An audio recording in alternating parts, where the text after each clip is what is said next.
जिसने भगवान शिव की आराधना कर ली, जिसने मुख से श्री शिवाय नमस्तुभ्यम बोल लिया, तो ये समझ लेना कि शिव प्रगटें कि ना प्रगटें, पर शंकर की दृष्टि में आपका परिवार आ जाता है और आपके जितने दुख होते हैं वो सब शिव के होते हैं। आपकी जितनी तकलीफ होती है वो शिव की है। भगवान शंकर की होती है।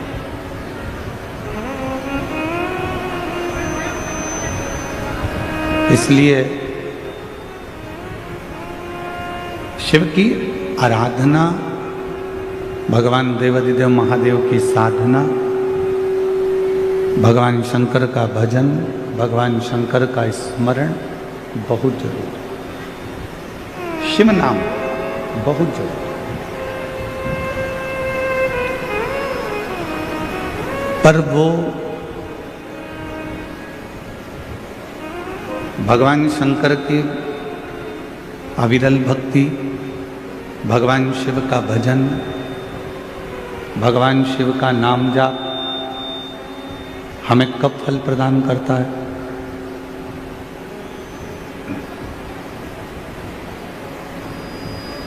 भगवान शिव की अविरल भक्ति हमें कब फल प्रदान करती है? जब हम एक स्वच्छ मन से, एक निर्मल मन से भगवान शिव की अविरल भक्ति कर रहे हैं। मालूम पड़े हमारे मन की पवित्रता ना हो, तन की पवित्रता तो हम कर ले।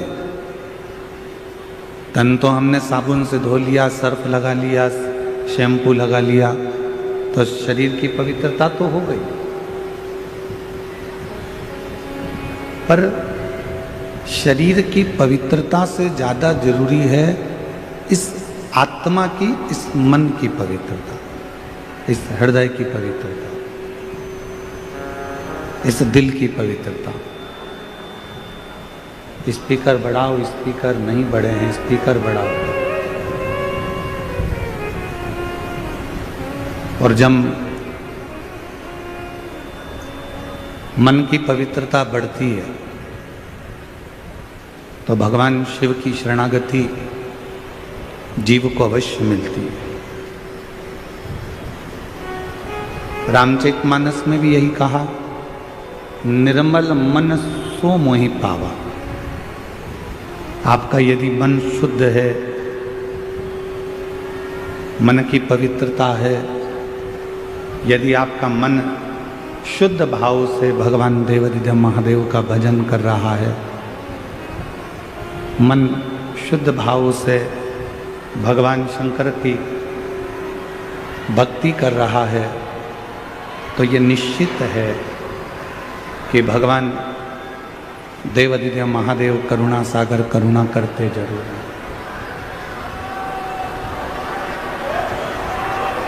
और शंभु शरण पड़ी मांगो घड़ी रे घड़ी, दुख काटो दया करी दर्शन आपो।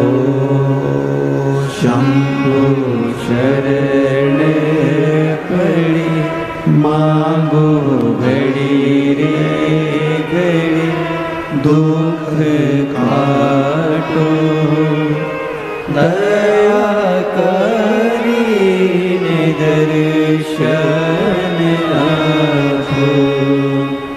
मन की पवित्रता से शिव पद की प्राप्ति है। मन की पवित्रता से भगवान की शरणागति है। तो शिव पुराण कहती है कि केवल तन धोने से परमात्मा नहीं मिल सकता। शिव महापुराण की कथा कहती है कि केवल तन साफ कर लेने से परमात्मा की प्राप्ति नहीं हो सकती। परमात्मा की प्राप्ति कब होगी? जब हमारे मन को हम निर्मल रखें।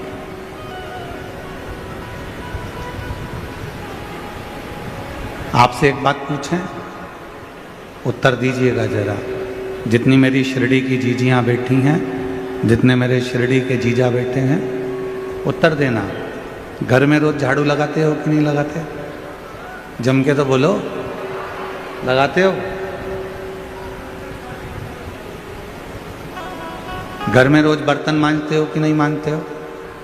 बोलो बोलो, जम के बोलो, मांजते हो?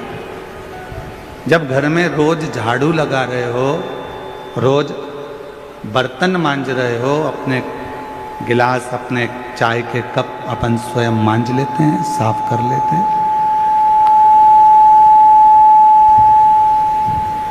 जब घर में रोज झाड़ू लगा रहे हो, रोज बर्तन मांज रहे हो, रोज सफाई कर रहे हो, तो मान लो 2 दिन, 4 दिन, 8 दिन, 10 दिन, 15 दिन, 1 महीना यदि तुम घर में झाड़ू नहीं लगाओ तो 1 महीने तक तुम बर्तन ही नहीं मांजो तो वो बर्तन पर मेल जमता जाएगा, झूठन जमती जाएगी और बर्तन काला हो जाएगा।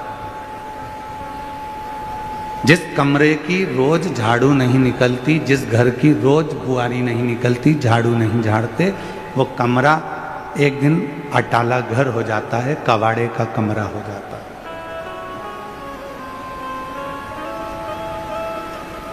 वो कबाड़ा रूम हो जाता है, भंगार ही भंगार मिलेगा उसमें, धूल ही धूल मिलेगी। रोज बर्तन साफ करना भी जरूरी है, रोज कमरे की झाड़ू लगाना भी जरूरी है, रोज अपने घर को साफ करना जरूरी है। उसी तरह जैसे रोज कमरे की झाड़ू, रोज सफाई, रोज बर्तन मांजना जरूरी है, उसी तरह रोज नहाना भी जरूरी है। तो रोज शिव महापुराण की कथा सुनकर इस मन को साफ करना भी जरूरी है। प्रतिदिन कथा सुनो, प्रतिदिन भगवान की अविरल भक्ति को धारण करो, प्रतिदिन शिव नाम को जपो।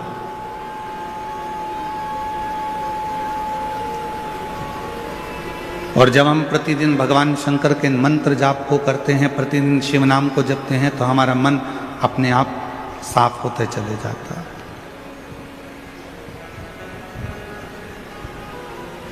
एक बड़ा सुंदर प्रसंग है, ध्यान से सुनना। एक दिन पर्वत ने नदियों से पूछा कि नदियों एक बात बताओ, तुम हमें छोड़कर चली क्यों जाती हो? गंगा कहां से प्रकट हुई? हिमालय से, पर्वत से। यमुना जी कहां से प्रकट हुई? हिमालय से, पर्वत से। अलकनंदा पर्वत से, मंदाकिनी पर्वत से, गोदावरी पर्वत से, नर्मदा पर्वतों से।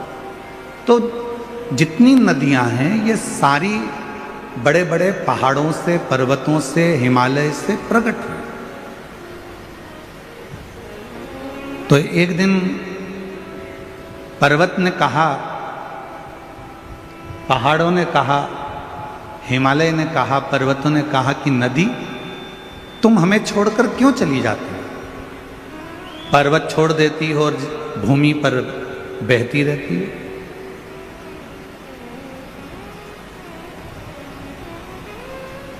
नदी चुप रही, कुछ बोली नहीं। फिर पर्वत ने कहा कि नदी एक बात बताओ कि तुम हमको छोड़कर क्यों चली जाती हो? तब नदी ने उत्तर दिया पर्वत को कि पर्वत तुम बहुत कठोर हो, और तुम इतने कठोर हो, तुम्हारे कठोरपन के कारण हम तुम्हें छोड़कर चले जाते हैं। शिव महापुराण की कथा कहती है यदि अच्छे रिश्ते रखना है, परिवार में सबको जोड़कर रखना है, अपनों को अपना बनाकर रखना है, तो ज़्यादा कठोर बनकर मत रहना, वरना नदी चली जाती है तो इंसान भी चला जाता है।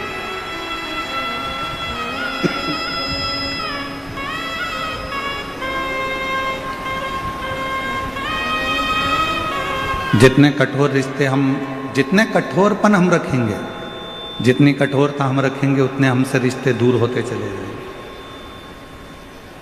कड़क रहो, मना नहीं है, पर इतने भी कड़क मत होना कि लोग ही तुमसे दूर हो जाएं।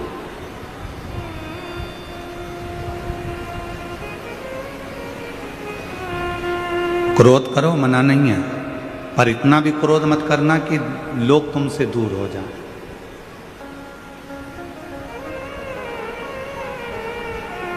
संसार में ऐसे कई लोग हैं जो दिल के साफ हैं, पर उनका जो भड़बड़ापन है, उनका जो क्रोध है, उनका जो कड़कपन है, वो कड़लापन कई लोगों को दूर कर देता है। जब पर्वत कठोर है तो नदी दूर चली जाती है, तो इंसान जब कठोर होता है, कड़ला होता है, अकड़ में आता है, तो लोग भी उससे दूर हट जाते हैं। लोग दूर।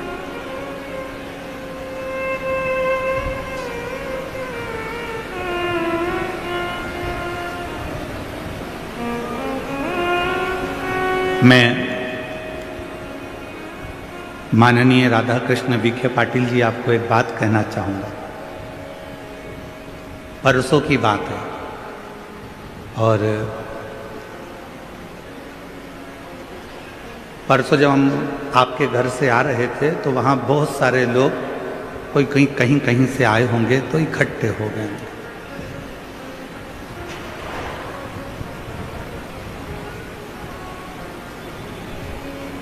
तो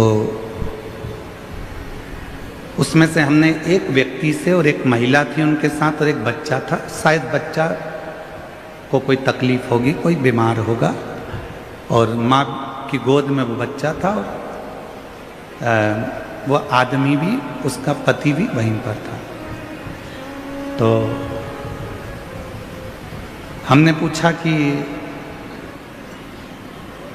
यहाँ तो इतनी फोर्स लगी हुई है, आसपास किसी को आने नहीं देते, तो तुम लोग यहाँ कैसे खड़े हो गए? इतनी फोर्स लगी है, पुलिस लगी है, हम जब निकल कर जा रहे हैं, तो तुम लोग इतने इकट्ठे कैसे हो गए? तो माननीय मैं विखे पाटिल जी को कहना चाहूँगा, उस महिला का और उसके पति का एक कहना था कि हमारे विखे साहब ऐसे हैं, हमको लगता ही नहीं है कि वो मंत्री हैं कि नेता हैं, वो तो हमारे घर जैसे लगते हैं। और उन्हीं ने हमको यहाँ खड़ा करवा दिया कि गुरुजी निकलेंगे तो तुमको आशीर्वाद देते हुए चले जाएंगे दर्शन। मैं आपकी ये सरलता को विखे साहब बहुत बहुत साधुवाद करता हूँ, प्रणाम करता हूँ। आपकी नम्रता, उस बहन का शब्द ही यही था, उस भाई का यही शब्द था कि हमको लगता ही नहीं कि वो मंत्री, हमको लगता ही नहीं कि वो नेता है, हमको तो लगता है कि हमारे घर का जैसे कोई सदस्य है, अपने मन की बात कह देना और उसको वो सुन ले। एक कितने भी उच्च पद पर बैठ जाओ, कितनी भी बड़ी उच्च पद पर पहुंच जाओ, ये शिव महापुराण की कथा कहती है, पर्वत से नदी कब दूर होती है? पर्वत जब कठोर हो जाता है तो नदी चली जाती है, व्यक्ति जब कठोर हो जाता है तो लोग दूर हट जाते हैं, पर व्यक्ति में जब नम्रता रहती है तो सारी दुनिया अपनी होती चली जाती है, सबका प्यार मिलता चला, सबका।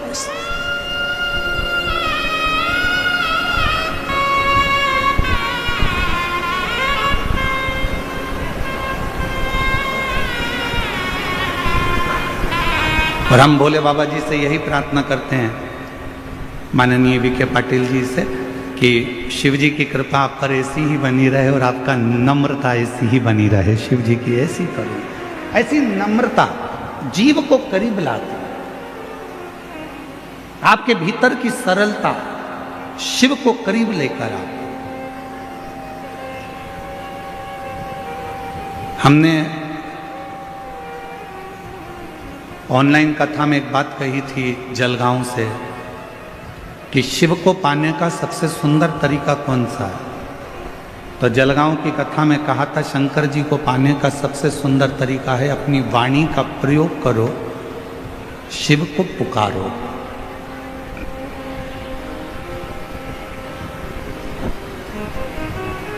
भगवान देवादिदेव महादेव को पाने का सबसे सुंदर तरीका है भगवान का भजन करो। शिव जी को पाने का सबसे सुंदर तरीका है एक लोटा जल, सारी समस्या का हल। शिव को प्राप्त।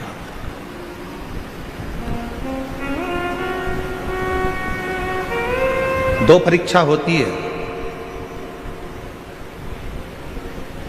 एक परीक्षा होती है लिखित, एक परीक्षा होती है मौखिक। बोलो जी जी हाँ, सही है कि गलत है? जम के तो बोलो। दो परीक्षा होती है, एक परीक्षा होती है लिखित परीक्षा,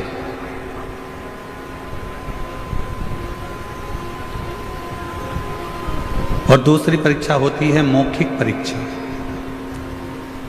लिखित परीक्षा में लिखना पड़ता है और मौखिक परीक्षा में बोलना पड़ता है।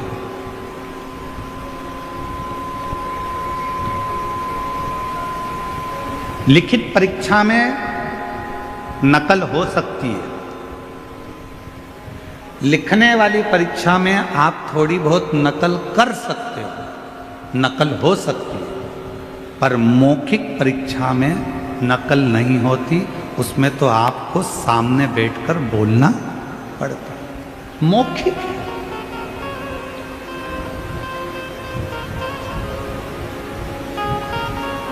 लिखित परीक्षा के नंबर थोड़े बहुत कट सकते हैं, पर मौखिक परीक्षा जो लेने के लिए बैठा है वो आपके बोलने के तरीके को देखकर नंबर बढ़ा भी देता है और नंबर चढ़ा भी देता है और तुम्हें पास करा भी देता है। मौखिक परीक्षा। लिखित परीक्षा में नकल हो सकती है, लिखित परीक्षा में आपके नंबर कम हो सकते हैं, पर मौखिक परीक्षा में आपके नंबर बढ़ सकते हैं, टीचर आपके नंबर बढ़ा सकता है। वो मौखिक परीक्षा। मौखिक। उसी तरह शिव महापुराण की कथा कहती है कि मेरे देवादिदेव महादेव को यदि प्राप्त करना है तो मौखिक परीक्षा दो। मौखिक परीक्षा मतलब सवेरे से लेकर शाम के बीच में जितनी बार बन जाए अपने मुख से श्री शिवाय नमस्तुभ्यं, श्री शिवाय नमस्तुभ्यं, श्री शिवाय नमस्तुभ्यं, श्री शिवाय नमस्तुभ्यं। ये मौखिक परीक्षा है। आप जितना पुकारोगे, गज ने पुकारा, भगवान गरुण चढ़कर आ गए, उस हाथी की पुकार सुनकर, उस गज की पुकार सुन। ग्राह का शीश काट दिया, हाथी का पांव छुड़ा दिया।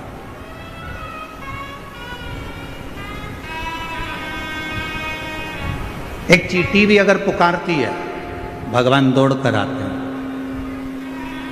एक जीव भी जरा सा पुकारता है, भगवान दौड़ कर आते हैं। यह मौखिक परीक्षा है। आप जितने प्रेम से परमात्मा को पुकारोगे, आप जितने प्रेम से भगवान को बुलाओगे, मेरा परमात्मा उतने प्रेम से दौड़ कर आता।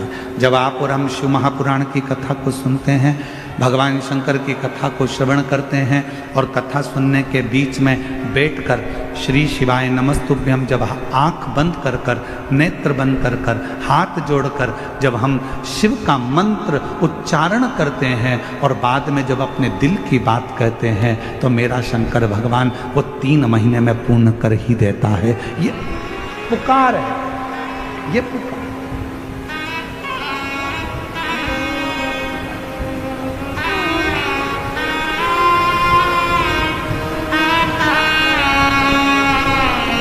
श्री शिवाय नमस्तुभ्यं, श्री शिवाय नमस्तुभ्यं, श्री शिवाय नमस्तुभ्यं,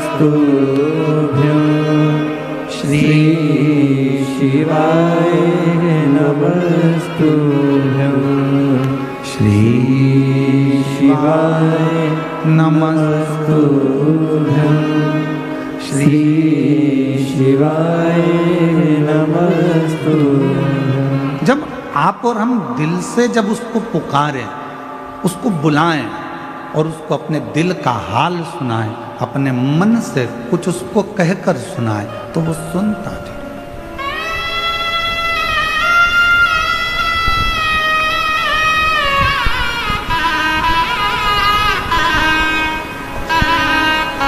आप अपने मन का भाव कहो उसको, आप अपने दिल का भाव कहो उसको।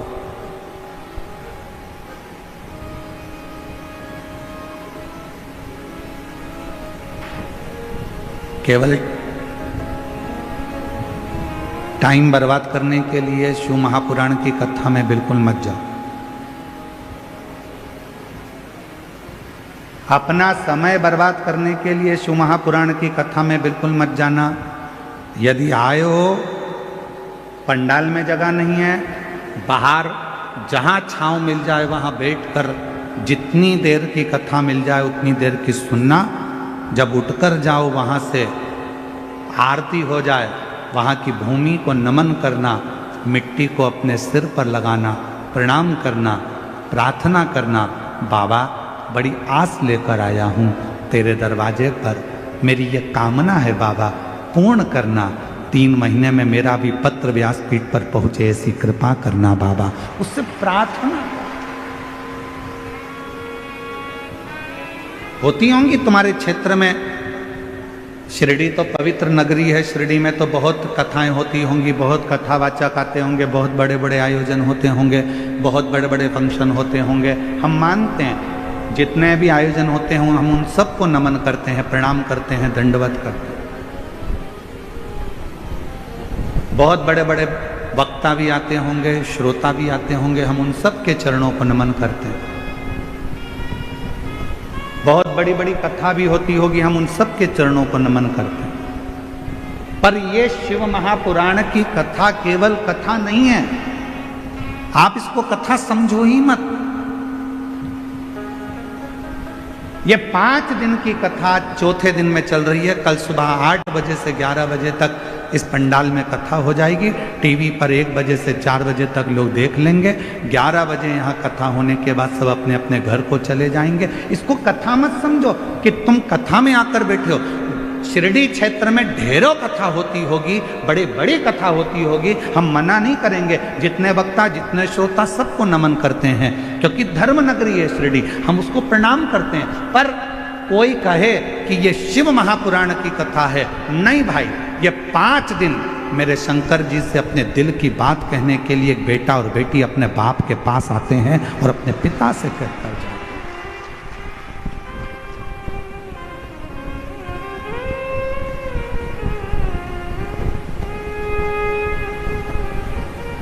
पहले मोबाइल नहीं होते थे, फोन नहीं होते थे, एसटीडी बूथ होते थे। बोलो सही है कि गलत है? अरे जम के तो बोलो। ना फोन होते थे, ना मोबाइल होते थे, एसटीडी बूथ होते थे। लोगों को बात करना रहती थी तो अपना टाइम निकालकर एसटीडी बूथ पर जाते थे, नंबर डायल करते थे और फोन पे बात करते थे। अपने दिल का हाल उस एसटीडी बूथ के कक्ष में एक कमरा होता था, छोटा सा डब्बा होता था एसटीडी का, उसके अंदर दरवाजा बंद कर कर आप अपने दिल की बात कहते थे। पसीना टपकता रहता था। वो एसटीडी बूथ में एसी नहीं लगा होता था, लगा होता था क्या? अरे बोलो तो जम के। पसीना टपकता था, दरवाजा बंद था, कोई अपनी बात ना सुन ले, एसटीडी बूथ का दरवाजा बंद कर कर हम बात करते थे। 5 मिनट, 10 मिनट, और ज़्यादा बात करना हो तो 20 मिनट, 1 घंटा हम अपने दिल की बात उस एसटीडी बूथ के अंदर बैठ कर करते थे। उसी तरह जैसे पहले फ़ोन नहीं होते थे, पहले मोबाइल नहीं होते थे, तो लोग एसटीडी बूथ में जाकर बात करते थे अपने दिल की, जिससे करना होती थी। उसी तरह आज भी ये शिव महापुराण का जो पंडाल है ये एसटीडी बूथ है और आप अपने अपने घर से आकर परमात्मा से बात करते हो। यहाँ बैठकर आप शिव से बात कर रहे हो। यहाँ बैठकर आप शंकर जी से बात कर रहे हो, यहाँ बैठकर आप अपने दिल का हाल अपने देव अधिदेव महादेव को श्रवण करा रहे हो।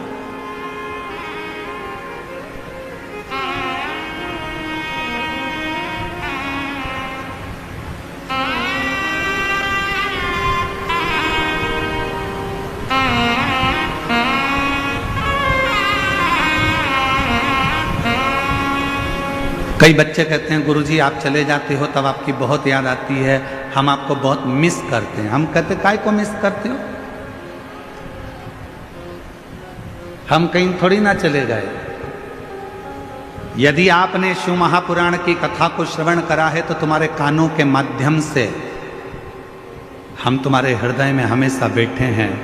मिस नहीं वित हैं हम, मिस वाले नहीं हैं कि हम आप हमको मिस करें ना, हम तो आपके साथ।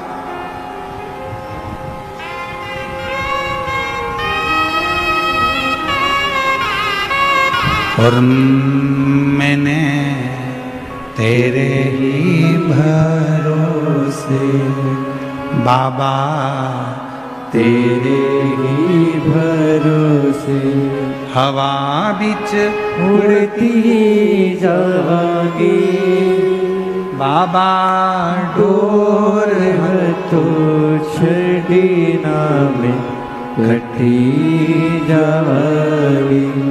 भोले मैं तेरी पतंग शंभो, मैं तेरी पतंग हवा बिच उड़ती जावांगी बाबा, डोर तो छड़ी में कटी जावांगी।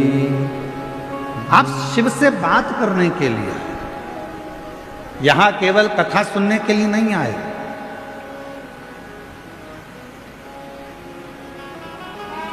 कथा तो आप अपने घर पर बैठकर टीवी पर भी सुन सकते थे। बोलो बोलो सही है कि गलत है?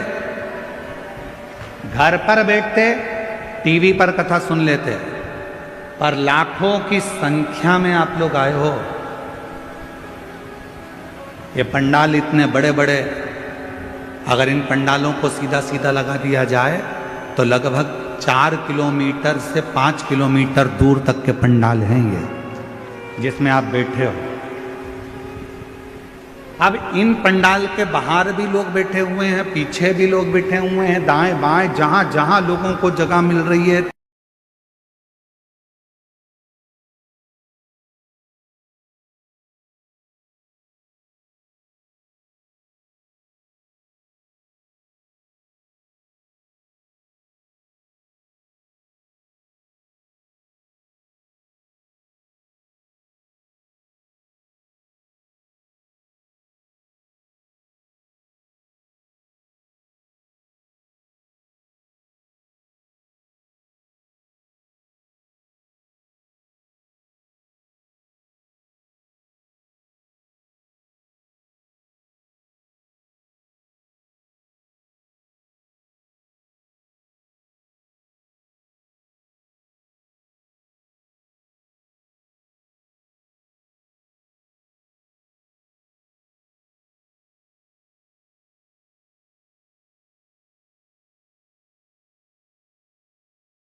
कितने लोग निश्चित हो रहे हैं, हम भी तुम में शामिल हैं, हम भी सुनते हैं।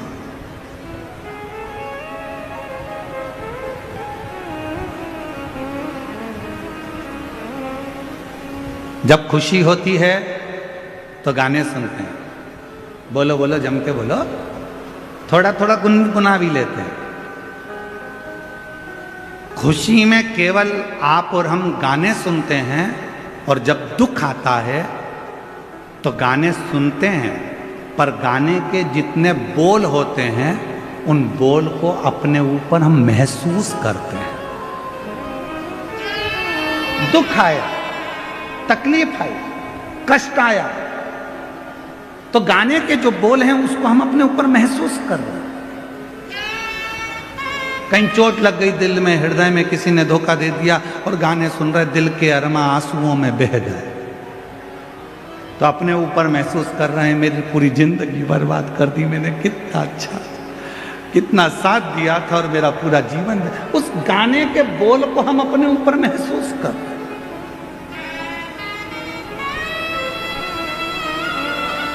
खुशी में गाने सुनते हैं, दुख में गाने के बोल को अपने ऊपर महसूस करते हैं। शिव महापुराण की कथा कहती है 3 घंटे की कथा में आप 2-2.5 घंटे कथा सुनते हो। 2-2.5 घंटे की कथा में आप जब 5 मिनट श्री शिवाय नमस्तुभ्यम कहने का आए, भोला मेरा सब दुख काटो, ये बोलने का आए, उस समय पर शंकर को अपने पास में महसूस करना प्रारंभ करो कि मैं शिव मेरे पास में बैठे हैं और मैं शंकर को अपने हृदय का भाव कर रहा हूं।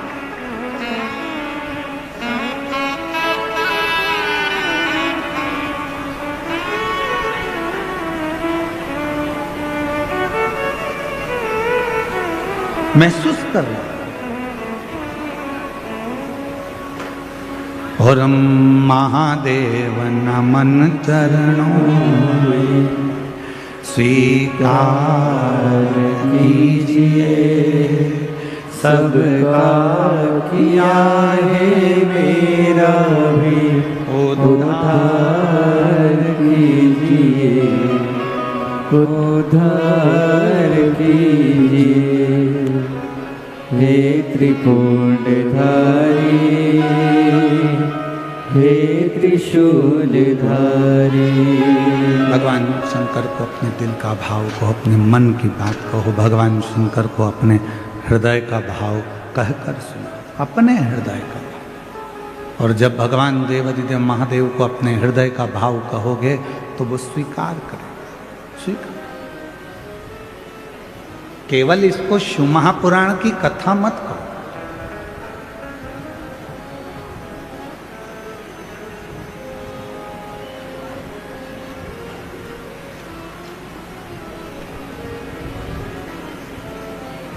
उसकी प्राप्ति का केंद्र बिंदु है ये शंकर की कथा।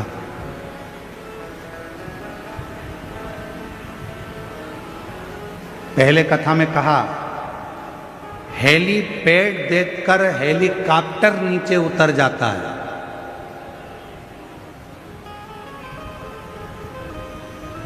हेलीपैड देखकर हेलीकॉप्टर नीचे उतर जाता है और शिव महापुराण कथा का पंडाल देखकर मेरा देवाधिदेव महादेव नीचे उतर जाता है। मेरा शिव आता है। अब आप उसको पहचानो ना पहचानो ये आपके ऊपर, आप उसे जानो ना जानो ये आपके ऊपर, आप किस भाव में उसको भज रहे हो ये आपके ऊपर।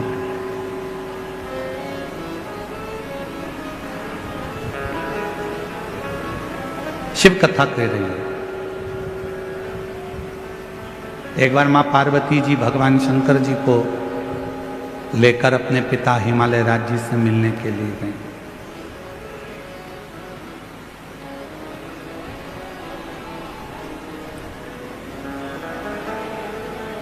और माता पार्वती जी भगवान शिव को लेकर जब अपने पिता हिमालय राज्य से मिलने के लिए गई तो हिमालय राज कहीं गए हुए थे। हिमालय राज वहां पर थे नहीं।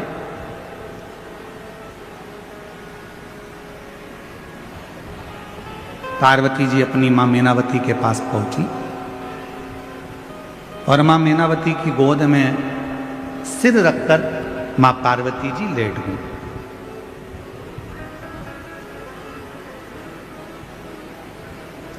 कुछ देरी हुई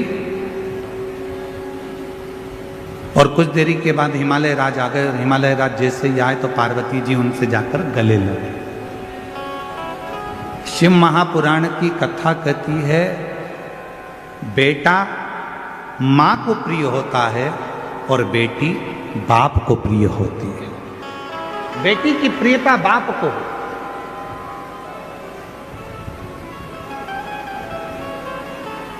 बेटे की प्रियता मां को।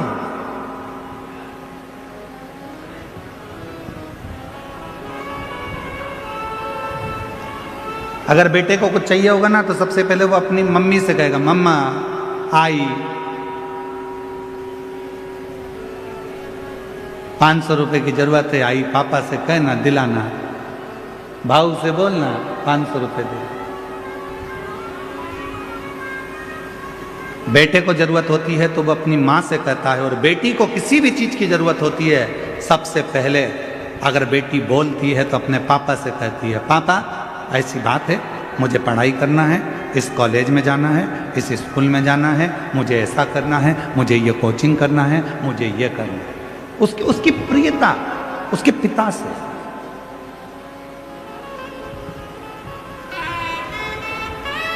दुनिया के लोग कहते हैं कि बेटी की विदाई में सबसे ज्यादा माँ रोती है, पर शिव महापुराण की कथा कहती है कि बेटी की विदाई में सबसे ज्यादा रोता है तो उसका बाप रोता है, उसका पिता।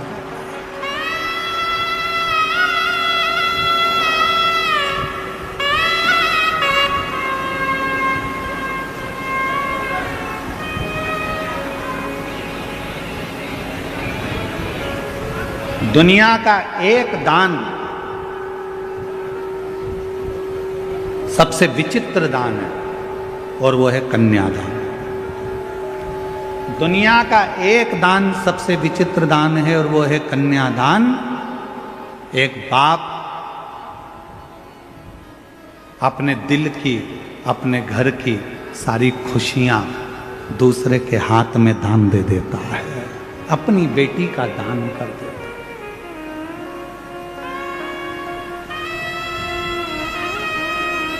दुनिया का सबसे विचित्र दान है कन्यादान, जिसमें एक पिता अपने घर की सारी खुशी एक दूसरे के हाथ में दे देता है। कन्या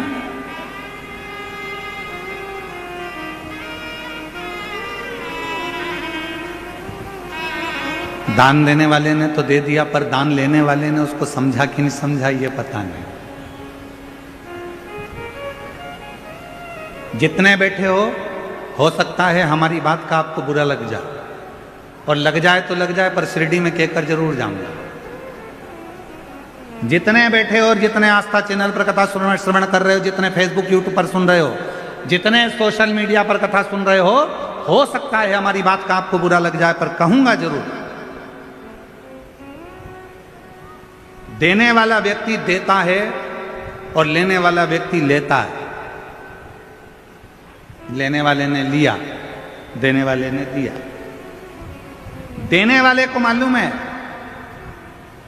अगर वो साड़ी दे रहा है तो देने वाले को मालूम है कि साड़ी कितने की आई, 500 की कि 1000 की। उसने उठाई, तुमको दे दी। लेने वाले ने क्या कीमत आकी हो, इकट्ठी ले आया होगा, 200-300 रुपए की होगी।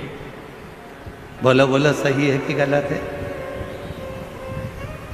देने वाले ने कीमत बाजार से लाया देने वाला, और कीमत आंक कर देने वाला जब लेकर आया उस साड़ी को, उस वस्त्र को, उस आभूषण को, उस बर्तन को, उस रकम को, उस सामान को उसने उसको देना था, तो वो लेकर आया तो उसके पास कीमत की थी। जिसने ली उसने कीमत नहीं आकी, उसने कीमत नहीं देखी। जिसने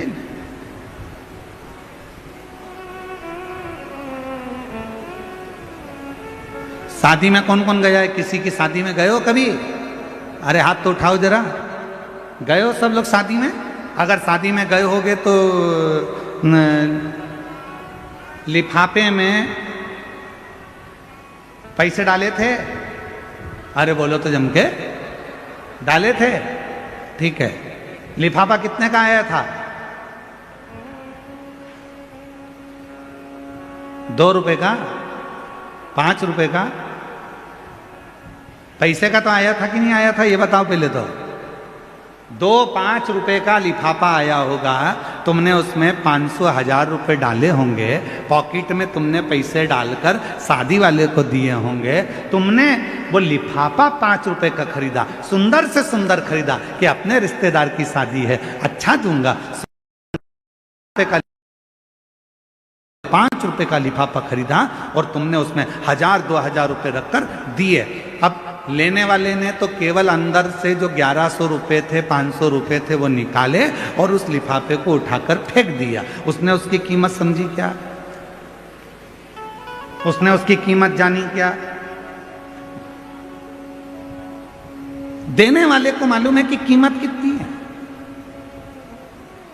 पर लेने वाला कभी कीमत नहीं जान पाता कि उसको तो लगता है हाओ। तो शिव पुराण की कथा कहती है दुनिया में सबसे बड़ा विचित्र दान है कन्यादान। एक बाप, एक घर का व्यक्ति अपने घर की सारी खुशियों को, पूरी खुशियों को किसी दूसरे के हाथ में दे देता है। अब लेने वाले के ऊपर निर्भर करता है कि वो कीमत क्या जाने कि एक बाप ने अपनी पूरी खुशियां दे दी, तो तू उसको समझेगा कि नहीं समझेगा। एक लड़की को लेकर जा रहा है, धर्म पत्नी बनाकर लेकर जा रहा है, उसकी कीमत को तू समझेगा कि नहीं समझेगा, ये तेरे ऊपर निर्भर करता है, ये तेरे ऊपर निर्भर करता है।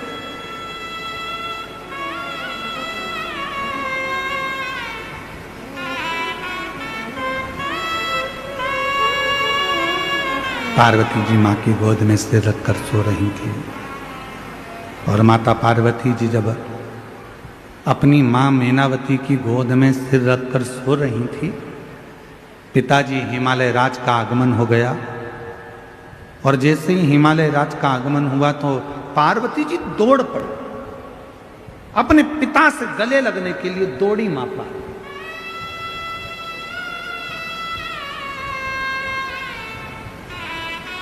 गले लगी। पिताजी ने पूछा पार्वती जी से कि तू बहुत दिनों के बाद आई है बेटी, क्या बात है, कैसे आना हुआ, क्यों आई हो, कैसे आई हो?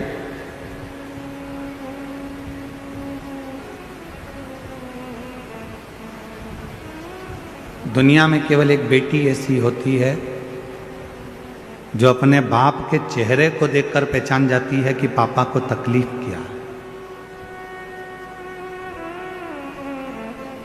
दुनिया में केवल एक बेटी ऐसी होती है जो अपने पापा के, अपने भाऊ के, अपने पिता के चेहरे को देखकर पहचान जाती है, अपने पिता के चेहरे को देखकर पहचान जाती है कि पिता को दुख क्या है, तकलीफ क्या है, कष्ट क्या है।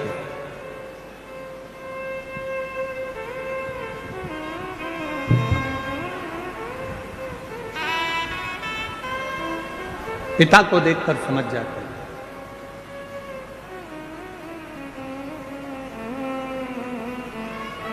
एक बेटी का और बाप का संबंध ही ऐसा होता है।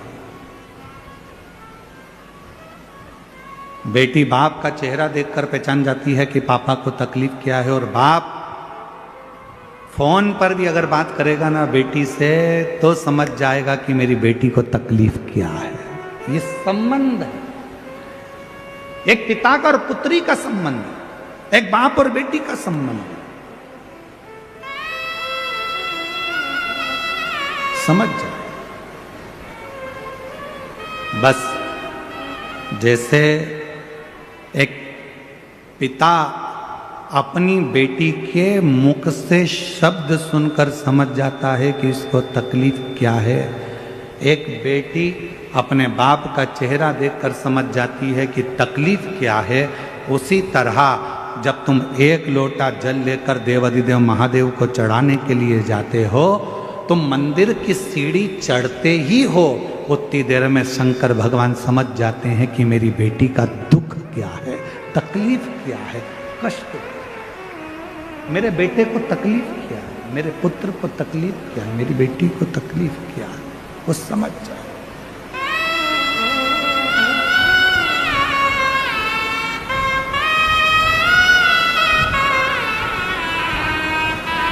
तो जान जाते हैं।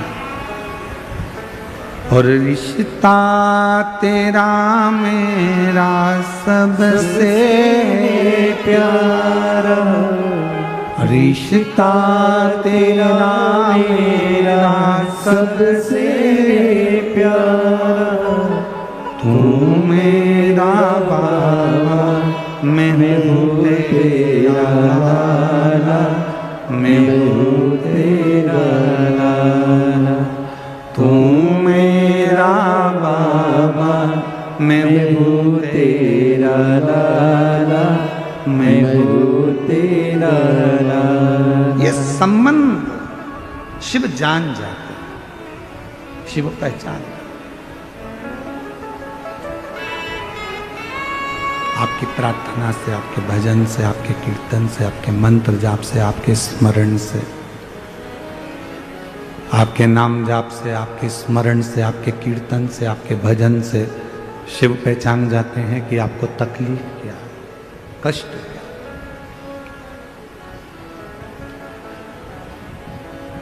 अपनी व्यास पीठ से हम हमेशा एक बात कहते हैं कि कितनी भी तकलीफ हो, शिव जी का मंदिर कभी मत छोड़ना। जिसने शंकर भगवान के मंदिर में जाना नहीं छोड़ा, शंकर भगवान ने उसका हाथ कभी नहीं छोड़ा, उसको मंजिल तक पहुंचाया। कितना भी दुख हो, कितनी भी तकलीफ हो जाती,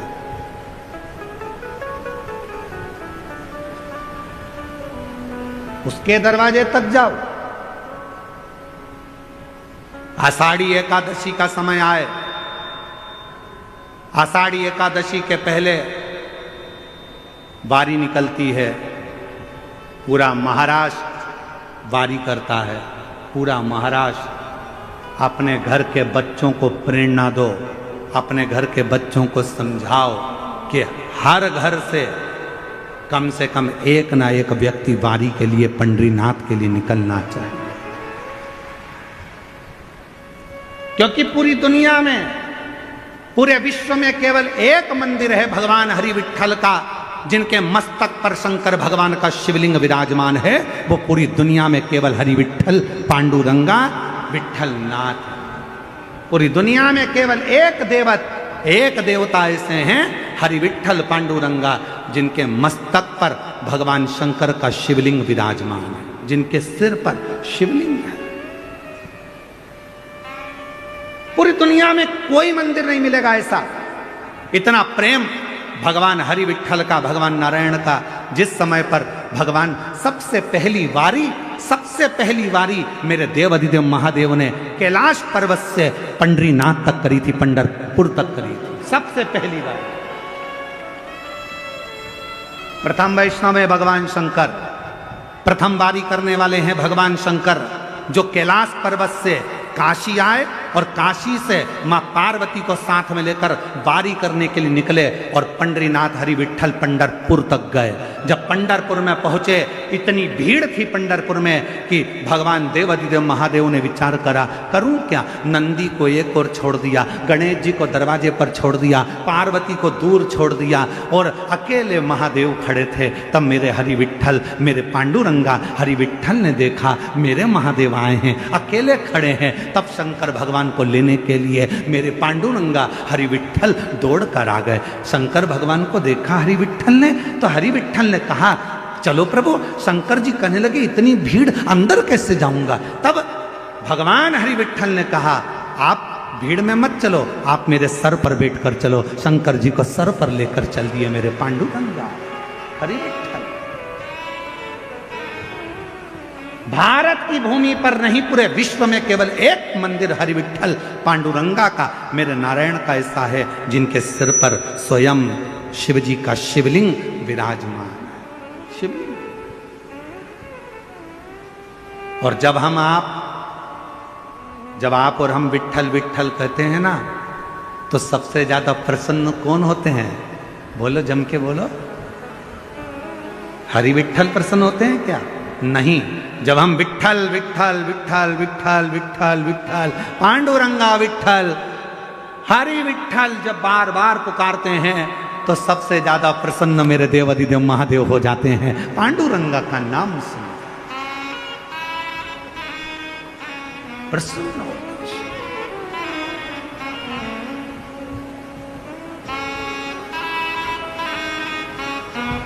है कोई ऐसा मंदिर दुनिया में, कोई ऐसा मंदिर बता दो जहां भगवान की मूर्ति के पास में माथा टेकने को मिलता हो? दुनिया में कोई मंदिर ऐसा नहीं है जहां भगवान के श्री चरणों तक पहुंचा जाए। केवल हरि विट्ठल पांडुरंगा जिनके मस्तक पर शिव बैठे हैं। दुनिया का एक मंदिर है पांडुरंग हरि विट्ठल का, जिनके चरणों में अपन जाकर अपना माथा टेक सकते हैं, हाथ लगा सकते हैं, चरण छू सकते हैं, वो केवल एक विट्ठल।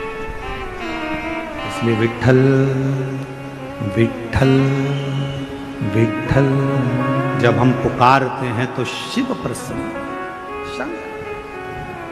पर दुनिया के लोगों ने इसमें भी भेद कर दिया। दुनिया के लोगों ने कहा शिव हमारे नहीं है, किसी ने कह दिया ये हमारे नहीं है, किसी ने कह दिया वो ऐसा हो गया। नहीं, शिव महापुराण की कथा को यदि आप श्रवण कर रहे हैं, हरि विट्ठल के मंदिर में जब आप दर्शन करने के लिए जाएंगे, आप पांडुरंग हरि विट्ठल को जब याद करोगे तो शिव प्रसन्न हो जाएंगे। और शिव का नाम लोगे, श्री शिवाय नमस्तुभ्यम कहोगे तो स्वयं नारायण प्रसन्न हो जाएंगे। ये दोनों का साथ है, दोनों का प्रेम है, दोनों की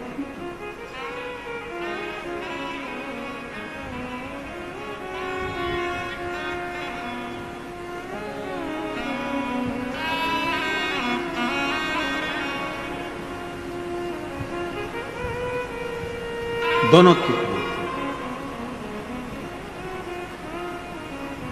इसलिए कहते हैं कि इस मानव शरीर में जितना बन सके भगवान की भक्ति को एक वो मराठी भाषा में कहते हैं ना, देहाची तिजोरी भक्ति चांच ठेवा उघडदार देवाता उघडदार देवा।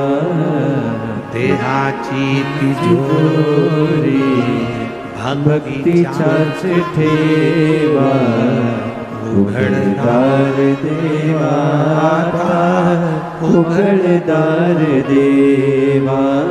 ये भीतर ये शरीर रूपी तिजोरी में परमात्मा के नाम के रतन को रखकर भगवान की अविरल भक्ति को धारण, अविरल। फिर देखें भगवान मिले ना मिले। माझा विठ्ठल विठ्ठल विठ्ठला, माझा विठ्ठल पांडुरंग विठ्ठला। उसका नाम पुकारने से मेरे शिव प्रसन्न होते हैं, मेरे शंकर प्रसन्न।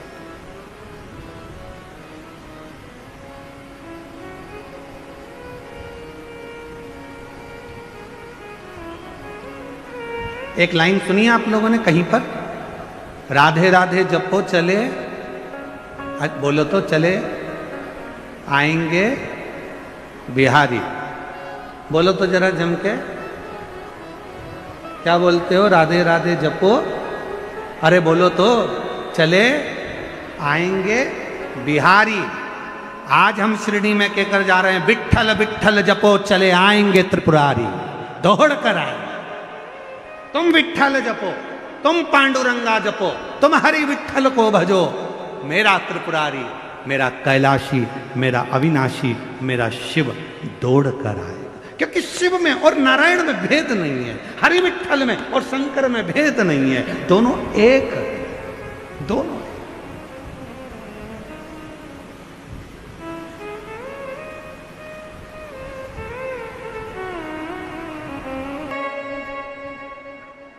शिरडी तक पहुंच गए, लोनी तक आने वाले। एक बार वापिस, विट्ठल विट्ठल विट्ठल विट्ठल विट्ठल विट्ठल विट्ठल विट्ठल विट्ठल विट्ठल विट्ठल विट्ठल। पीछे वालों कंजूसी नहीं। विट्ठल विट्ठल विट्ठल विट्ठल विट्ठल विट्ठल विट्ठल विट्ठल विट्ठल विट्ठल विट्ठल। बोल विट्ठल पांडुरंगा भगवान की जय।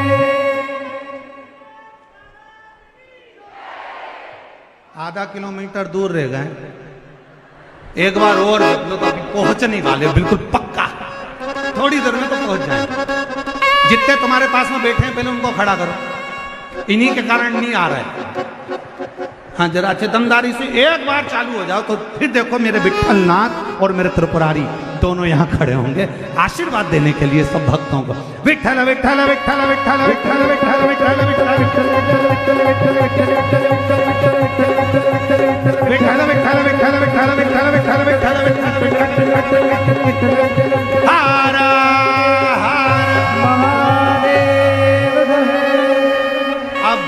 आ गए, पहुंच गए। अब थोड़ी देर बाद जब आप स्तुति करोगे तो देवाधिदेव महादेव और मेरा हरि विठ्ठल तुम्हारी मन की कामना पूर्ण कर देगा। श्री शिवाय। बैठ जाओ, बैठ जाओ।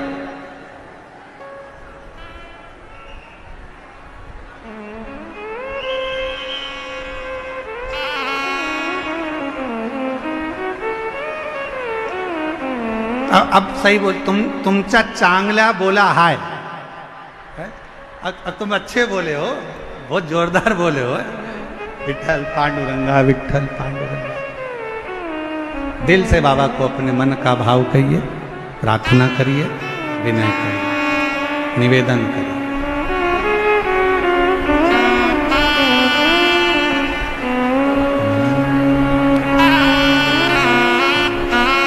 जहाँ जगह मिले वहाँ बैठकर बाबा को अपने मन का भाव कहिएगा, हृदय से प्रार्थना करिएगा, विनय करिएगा।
भोला सब दुख काटो हमारा, भोला सब दुख काटो हमारा। शिव शंकर जपो तेरी माला, भोले बाबा जपो तेरी माला, भोला सब दुख काटो हमारा, ओ भोला सब दुख काटो हमारा। वेश है मंगल मंगलकारी, वेश है मंगल मंगलकारी। शमशान वासी हमारा, शमशान वासी हमारा, ओ भोला सब दुख काटो हमारा, ओ भोला सब दुख काटो हमारा।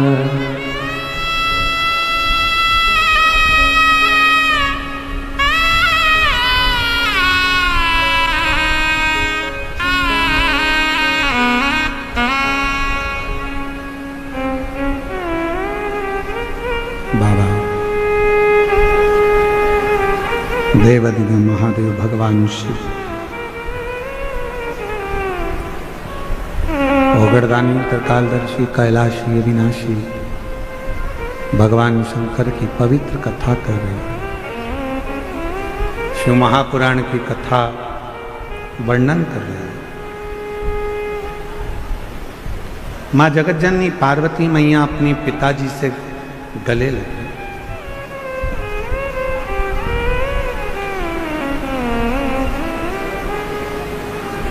आज पिताजी ने पूछा माँ पार्वती से, गौरा हे उमा, आज अचानक कैसे आना हो? अगर पिता के घर में बेटी एकदम आ जाती है तो पिता को भी पूछना पड़ता है कि बेटा कुछ बात हो गई क्या, झगड़ा हो गया क्या, कोई बात है क्या, कोई टेंशन है क्या, तू एकदम आ गई, क्या बात क्या है, क्या हुआ क्या, कोई चिंता व्यापी है क्या, कोई टेंशन है क्या? नहीं, बस आपकी याद आई पिताजी तो मैं चल।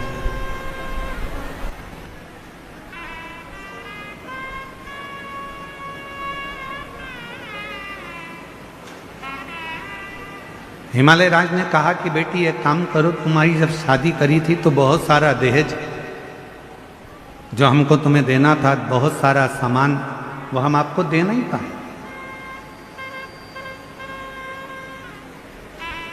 हमारा मन है कि वो सारा सामान हम आपके घर भेज दें।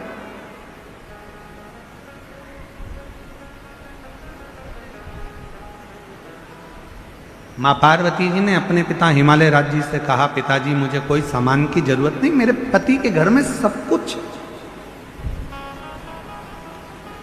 एक निवेदन करूं मेरी जीजियों, और जितने मेरे जीजा बैठे हैं उनसे भी, जीजियों से, मेरी बेटियों से, बेटाओं से, मेरी माताओं से, मेरे बुजुर्ग माता पिता तुल्य जितने भी विराजमान हैं, सबसे निवेदन करूं, दूसरे के घर का वैभव देखकर अपने घर में वैभव की कामना मत करो।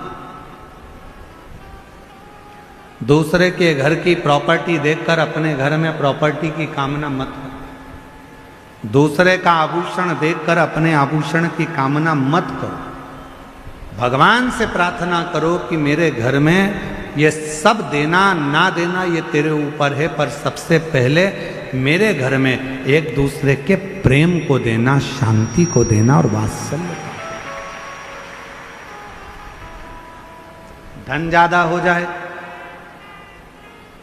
ढेरों संपदा हो जाए, पैसा बढ़ जाए, मालूम पड़े कि पति पत्नी से चिढ़कर बोल रहा है, पत्नी पति से चिढ़कर बोल रही है, बहुत अपशब्द बोल रही है, बेटा बाप को चिल्लाकर बोल रहा है, बाप बेटे को चिल्लाकर बोल रहा है, बहू सास को चिल्लाकर बोल रही है, सास बहू को चिल्लाकर बोल रही है, तो फिर वो प्रैक्टी, वो धन, वो दौलत, वो संपदा, वो गाड़ी, वो बंगला, वो प्रॉपर्टी, वो किस काम का? अगर शांति ही नहीं है, प्रेम ही नहीं है, वात्सल्यता ही नहीं है, तो फिर वो संपदा किसका?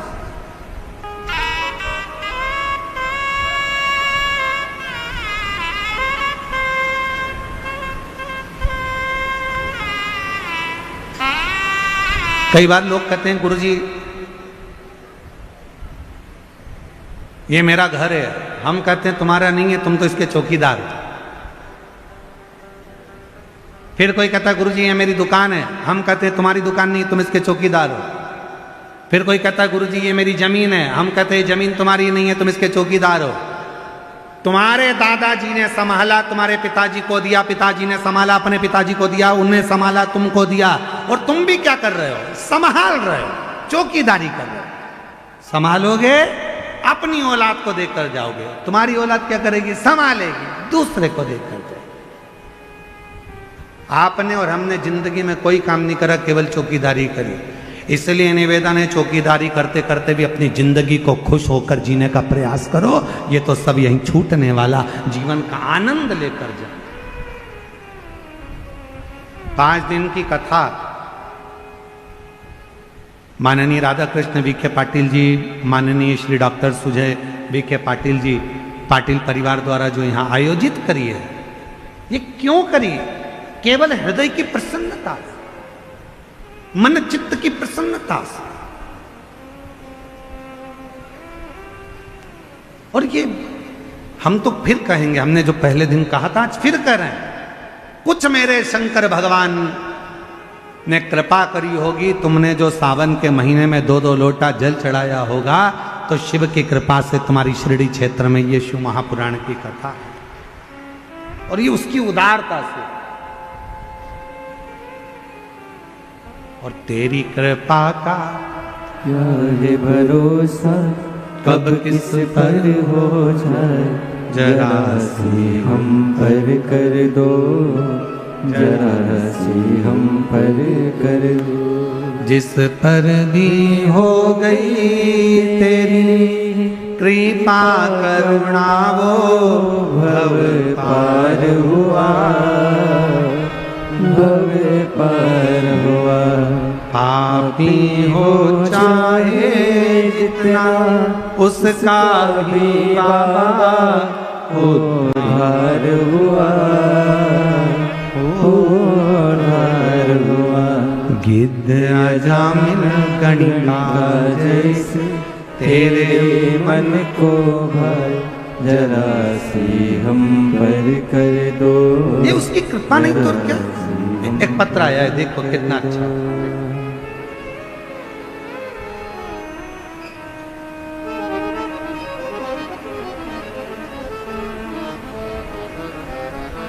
रूपाली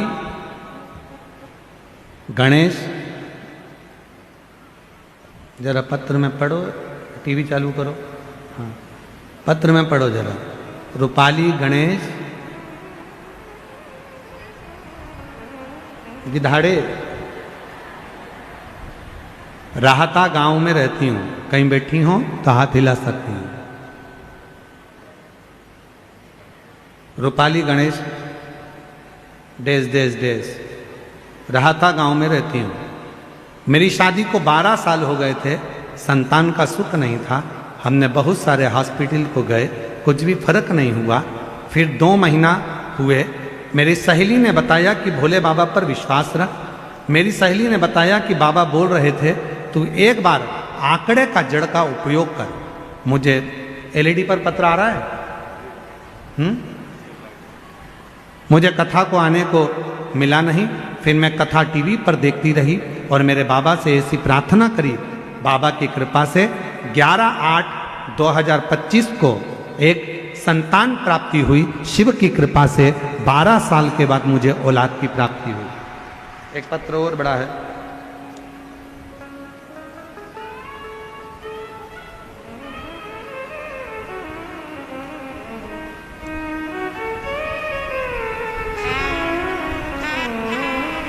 ज्योति सुनील सावंत गंगापुर छत्रपति संभाजी नगर से हैं। कहीं बैठी हों तो हाथ हिला सकती हैं और बैठी हों तो एक बेलपत्र लेने के लिए आ सकती हैं। सबसे पहले मैं बीके पाटिल साहब को और उनके पूरे परिवार को बहुत बहुत धन्यवाद देती हूँ। उनकी वजह से हमें 5 दिन की दीपावली की यह पवित्र कथा श्रवण करने का सौभाग्य मिला। 1 लोटा जल और पशुपतिनाथ के व्रत का मैं क्या महत्व कहूँ, मुझसे कोई पूछे। 5 बार पशुपति व्रत करे हैं और 9 बार पंडाल में जाकर कथा सुनी है। मेरा बेटा सरकारी नौकरी की तैयारी कई वर्षों से कर रहा था, पर उसका 1-2 अंक से रह जाता था, कुछ क्लियर नहीं हो पाता था। उसने हिम्मत हार दी। तब मैंने उससे कहा, बाबा हमारी फाइल ध्यान से पढ़ रहे होंगे, मंजूर जरूर करेंगे, तो चिंता मत कर। आपके शब्द याद हों, हिम्मत मत हारो, विश्वास रखो। बेजापुर की कथा में आपने कहा था जितने भी बाबा का स्मरण कर सकते हो करो, विश्वास के साथ करो। अपनी पढ़ाई को 4 गुना बढ़ाओ, अपनी मेहनत को 4 गुना बढ़ाओ और रात दिन एक करो। यह आपने बेजापुर की कथा में कहा था। मैंने वही की वही अपने बेटे से कहा कि तू मेहनत को 4 गुना बढ़ा, हिम्मत कर, पढ़ाई कर, रात दिन एक कर। वो सियोर वाला बाबा कहता है जब पूरी पढ़ाई कर लो तब एक बेलपत्री पर शहद लगाकर शिव को चढ़ा कर जा। मेरे बेटे ने वही किया। आज मैं धन्यवाद बाबा को देने के लिए आई हूँ। मैंने तो बाबा से 1 नौकरी की कामना करी थी, पर मेरे बाबा ने मेरे बेटे का MPSC महाराष्ट्र में सिलेक्शन करवा दिया और 2 उच्च पदों पर एक साथ रिजल्ट आ गया। मैं बाबा को प्रणाम करने के लिए, शिव को नमन करने के लिए। एक पत्र और बड़ा सुंदर है।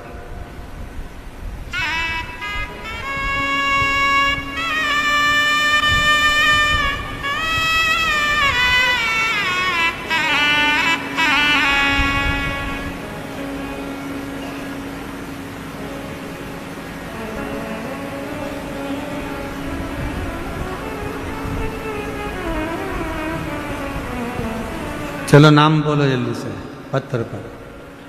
नूतन, पढ़ो पढ़ो पढ़ो। मिलंदी है, मिलिंदी, मिलिंदा, ठीक है। आगे गुंजाल, मुंजाल, नूतन, मिलिंद, मुंजाल, ठीक है। आज पत्र लिखते हुए मुझे बहुत खुशी हो रही है। मैं शिव जी को धन्यवाद दूं, बाबा को धन्यवाद दूं। गुरुदेव 11 साल तक औलाद नहीं हुई और बाबा की कृपा से आज 11 वर्ष के बाद मेरे घर में औलाद का सुख आया है। मैं बाबा को प्रणाम करने के लिए आई। कहीं बैठी हो, जिन जिन के पत्र पड़े हैं वो बेलपत्र लेने के लिए आ सकते। शिव पर करा भरोसा।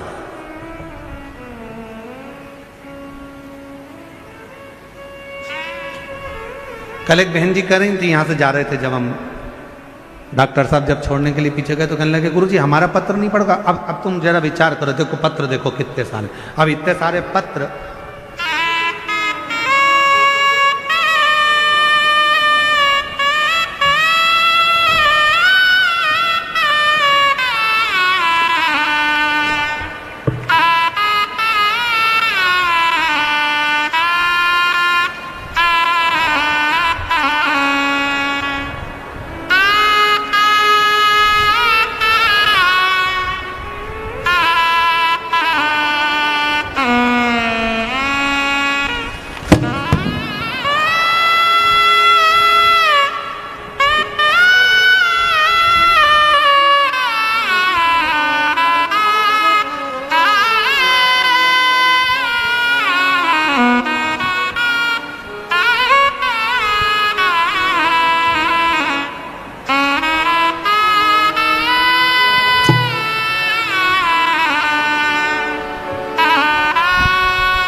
जैसी भावना लाया वो वैसा ही फल पाया। आप जरा विचार करो, इतने सारे पत्र पढ़े तो 5 दिन की कथा तो पत्र ही में हो जाए।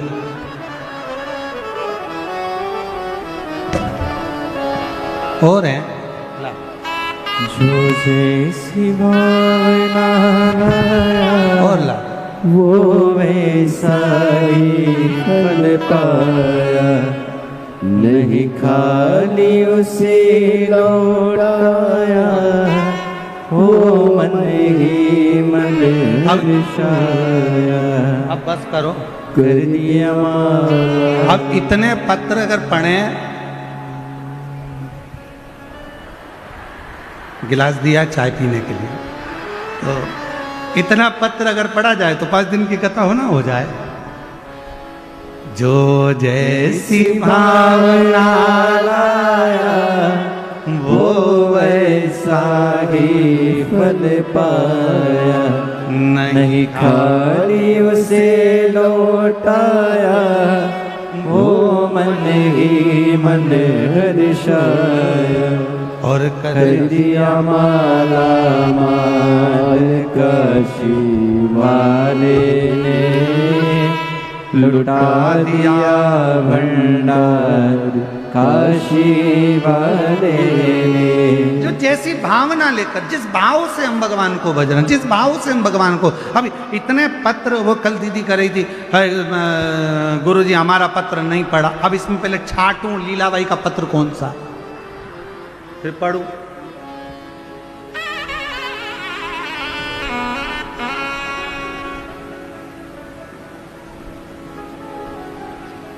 शिव कृपा है।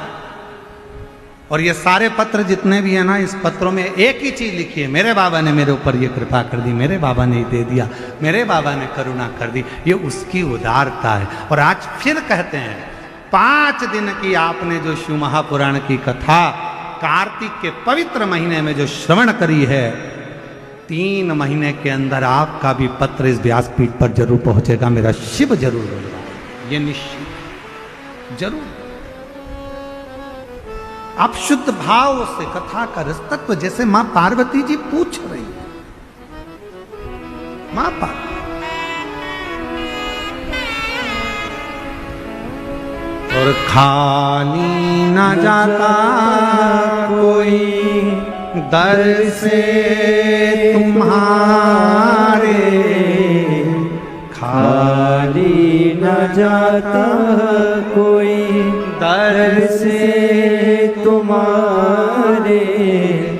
मैं भी खड़ी हूँ नंदी बाहे फसारे, अपने हृदय से लगा लगा लो, गिरा जा रहा हो उठा दो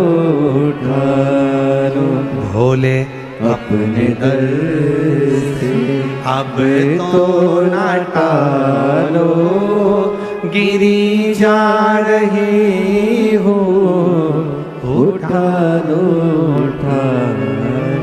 वो शिव संग पार्वती, तुम्हारे देह में देने के लिए बहुत सारी सामग्री मेरे पास में रखी है, तुम कहो मैं उतने ही आपको दे देता हूं, ये सब आप लेकर चले जाओ। पार्वती जी बोले नहीं। पिताजी, मेरे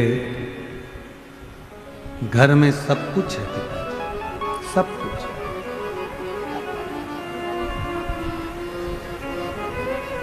मेरे घर में कोई कमी नहीं है पिताजी, सारा सुख मेरे पति के घर में, सब सुख। कथा में अभी हम कह रहे थे कि दूसरे का वैभव देखकर, दूसरे की संपदा देखकर, दूसरे की दौलत देखकर कभी ना सोचें कि भगवान ने हमको ये नहीं दिया या वो नहीं दिया। भगवान को तो हर पल धन्यवाद दिया करो कि तूने जो दिया वो कम नहीं दिया, तूने जो दिया हमको कम नहीं दिया।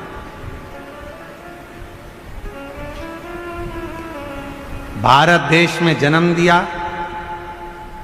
महाराष्ट्र की पवित्र भूमि दे दी, महाराष्ट्र में भी शिरडी का पवित्र क्षेत्र दे दिया, और शिरडी के पवित्र क्षेत्र में ये शिव महापुराण की कथा दे दी। इससे बढ़कर और क्या चाहिए?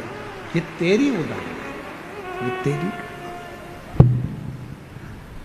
ये भगवान तुम्हारी बड़ी करुणा, बड़ी कृपा, बड़ी दया है, उदारता है। तो पार्वती जी से कहा कि पार्वती जी से कहा क्या तुमको ये कोई सामान नहीं चाहिए? नहीं, मेरे पति के घर में सब कुछ, सब कुछ है। हाँ।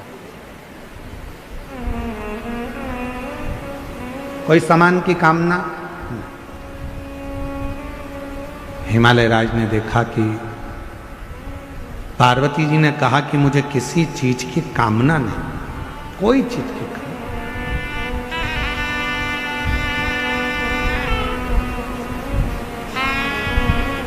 मुझे किसी चीज की कामना नहीं।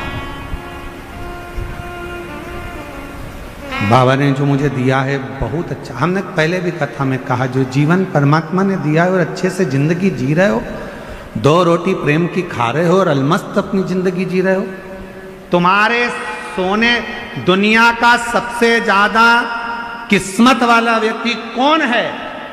शिव महापुराण की कथा कहती है दुनिया का सबसे ज्यादा किस्मत वाला व्यक्ति वो है जिसके सोने वाले कमरे में, विश्राम के कमरे में, जिस कक्ष में तुम सोते हो, दुनिया का सबसे किस्मत वाला व्यक्ति वो है जिसके सोने वाले कमरे में एक भी खाने की गोली नहीं हो, दवाई नहीं हो, तो समझ लेना कि दुनिया के सबसे किस्मत वाले व्यक्ति तुम हो।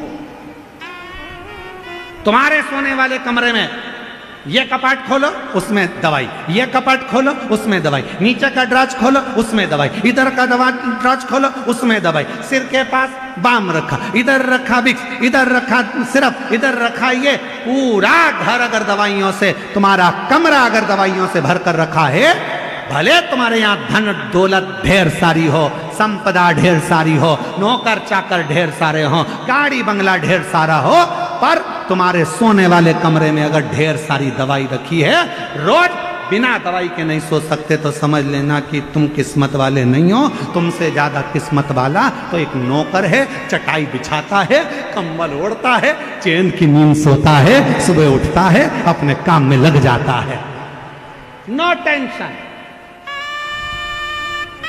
वो दुनिया का सबसे किस्मत वाला है। एसी के कमरे में सोते, डनलप के गद्दे में सोते, उसके बाद भी सुबह उठते से आज कमर बहुत दुख रही, भगवान जाने इस कमर में क्या हो गया। अच्छा पेट भर के खाना खा लिया, थोड़ी देर बाद आज एसिडिटी बहुत हो रही, भगवान जाने एसिडिटी। सवेरे मॉर्निंग वॉक करके आए, फिर चालू, आज घुटने में ना जाने क्या हो गया, दर्द हो रहा है, समझ में नहीं आ रहा, पट्टा हो गया। रात को सो रही, फिर सुबह उठते से बोली नींद नहीं आई, 2 बजे के बाद नींद नहीं आ रही, जग रही, पता नहीं क्या हो गया। हुआ कुछ नहीं है, तुमने अपनी टेंडेंसी ये बना ली, अपनी सोच ये बना ली, अपनी विचार ये बना ली है, अपनी सोच ऐसी बना ली है कि मैं बीमार हूं, बीमार हूं, बीमार हूं, बीमार हूं। बड़े से बड़ा रोग भी हो जाए, बड़ी से बड़ी तकलीफ भी आ जाए, अगर तुम्हारे मुख से ये निकलना चाहिए बिल्कुल खुश हूं, मेरा भोले बाबा 1 लोटे जल से मुझे सही कर देगा, तो बड़े से बड़ा रोग सही हो सकता। पर विचार सोच आपने ऐसी बना के रखी, इतनी बीमारी हो गई, इतनी बीमारी हो गई गुरुजी, ऐसा इसमें एक पत्र है, एक व्यक्ति को कैंसर हो गया और बड़ा भारी कैंसर हुआ, 4th स्टेज का हुआ, तो उसने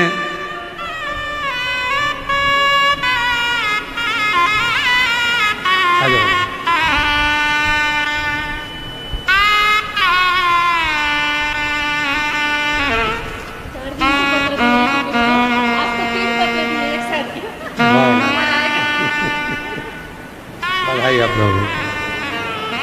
कौन सा पत्र था? बधाई आपको, बेटे का जॉब, बधाई बहुत बहुत। एक बेलपत्र इसको दे,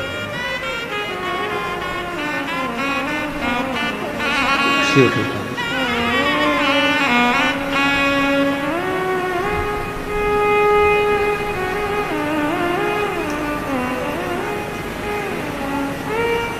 श्रीमती आशा भगवत फुगारे, तालुका राहुरी, जिला अहिल्यानगर की रहने वाली हूँ।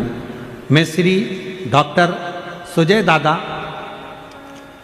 उनकी बहुत आभारी हूँ, इतने नज़दीक से कथा सुनने का मौका दिया। मैं दादा को बहुत बहुत धन्यवाद देती हूँ। गुरुदेव, कैंसर था, कहीं बैठी हो तो हाथ हिला सकती हूँ। कैंसर था मुझे, कैंसर का ऑपरेशन करवाया, पर उसके बाद फिर पलट कर आया। तब ऑपरेशन नहीं करवा सकती क्योंकि शरीर ऐसा नहीं था। तब मेरी सहेली ने आपकी कथा के बारे में बताया और कथा सुनने के लिए मैं टीवी पर कथा सुनना प्रारंभ करा, 1 लोटा जल चढ़ाना प्रारंभ करा। बाबा की ऐसी कृपा हुई गुरुदेव, दूसरी बार ऑपरेशन नहीं कराना पड़ा और मेरा कैंसर की रिपोर्ट नील आ गई। मैं बाबा को यहाँ प्रणाम करने के लिए, एक शिव की भक्ति किसको कहते हैं, शिव का विश्वास किसको कहते हैं, शिव पर भरोसा किसको कहते हैं, जब हम पूर्ण भरोसे के साथ शंकर का भजन करते हैं, पूर्ण भरोसे के साथ शिव का स्मरण करते हैं, तो उसका फल खाली नहीं जाता, उसका फल खाली।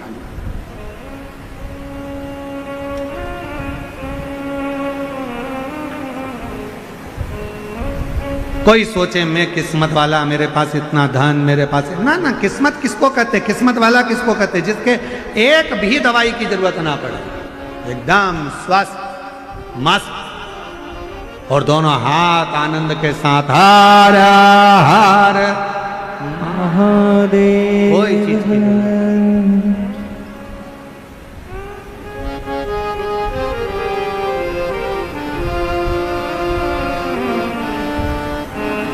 जब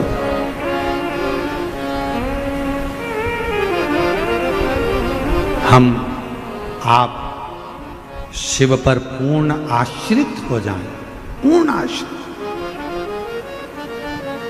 पार्वती जी ने जैसे कहा कि देवाधिदेव महादेव से कि प्रभु पिताजी कोई चीज की जरूरत नहीं, पिताजी मेरे पति के पास में सब कुछ है, चाहे फिर वो कैसा भी जीवन हो, यदि आप संतुष्ट हैं,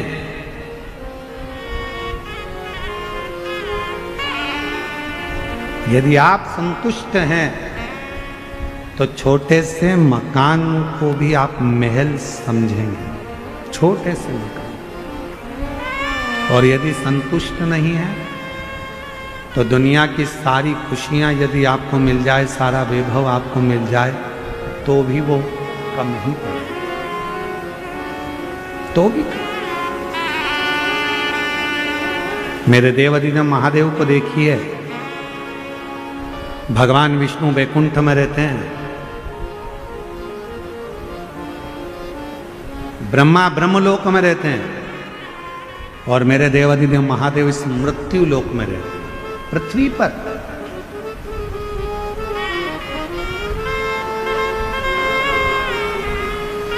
और उसके बाद भी जैसी समस्या आपके साथ चलती है, वैसी ही समस्या मेरे देवाधिदेव महादेव के साथ भी चलती है।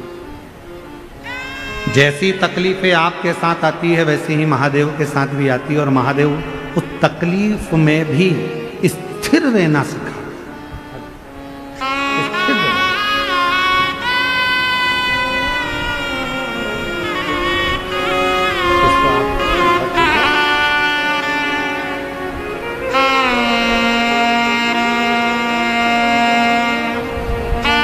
कैंसर हो गया था,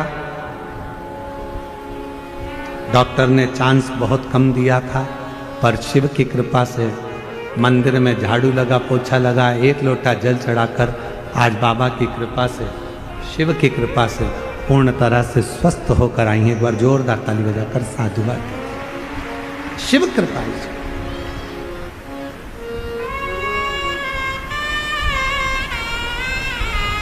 संतुष्ट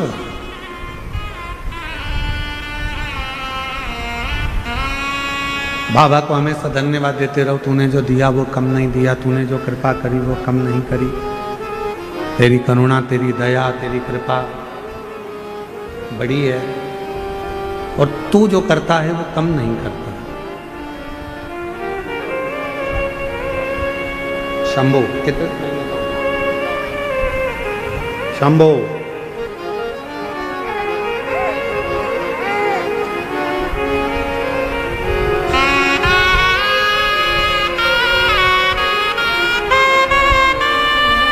शंभो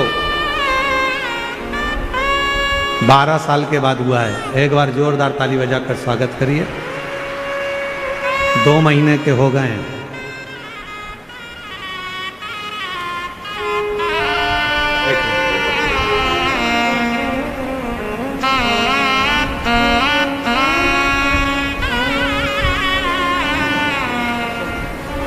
और शंभु शरणे पड़ी मांगू घड़ी रे घड़ी, दुख काटो दया करी ने दर्शन आपो।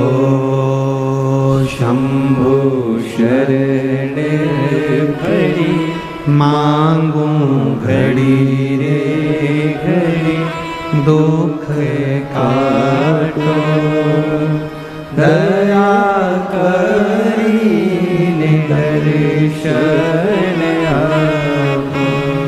स्वयं भगवान शंकर के लिए कह रही हैं कि मुझे कोई चीज की जरूरत नहीं। मेरे पिता पति के यहाँ सब कुछ है। मेरे पति के यहाँ वैभव भी है, धन भी है, संपदा भी है, दौलत भी है, सारा वैभव भरा पड़ा हुआ है। कोई चीज की कमी नहीं, कोई चीज की कमी नहीं। प्रेशर बढ़ाओ, प्रेशर, कोई चीज की कमी नहीं।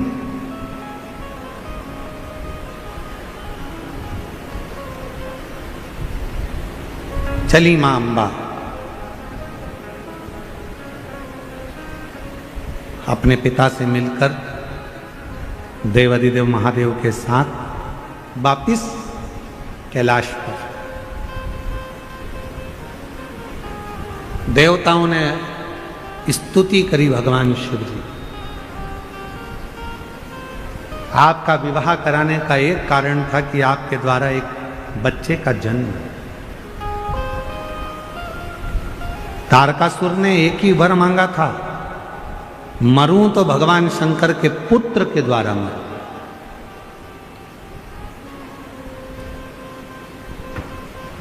आपके पुत्र की जरूरत है और भगवान से ऐसा ही प्रार्थना सब करना। घर में औलाद देना तो ऐसी देना, घर में बेटा देना तो ऐसा देना, घर में बेटी देना तो ऐसी देना जो हमारे मान को बढ़ाए, सम्मान को बढ़ाए और संस्कारित हो, सबको लेकर चले, ऐसी कृपा है।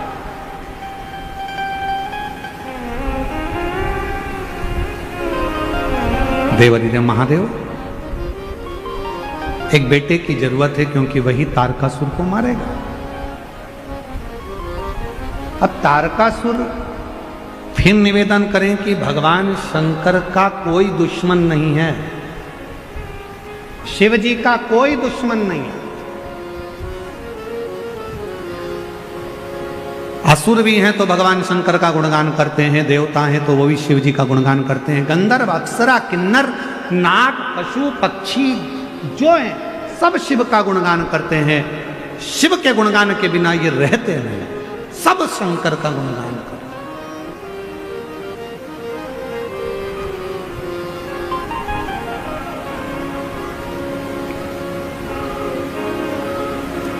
महाराज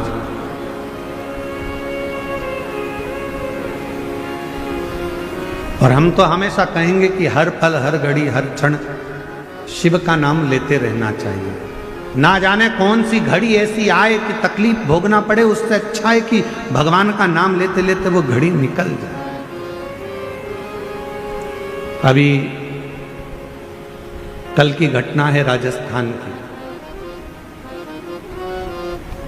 राजस्थान में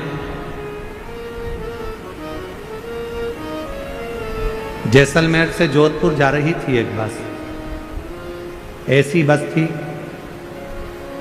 सब आराम से सो रहे थे और ऐसी बस का एसी का कोई पाइप फट गया और उसमें आग लगी।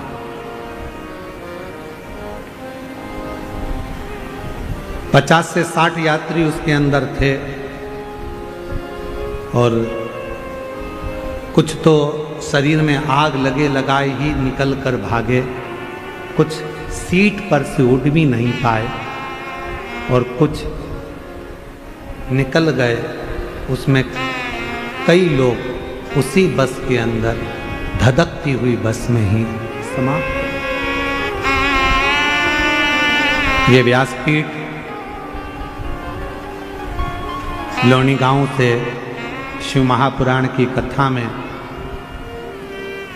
इस व्यासपीठ के माध्यम से शिरडी से सभी शिव भक्तों की ओर से उस बस दुर्घटना में जितने भी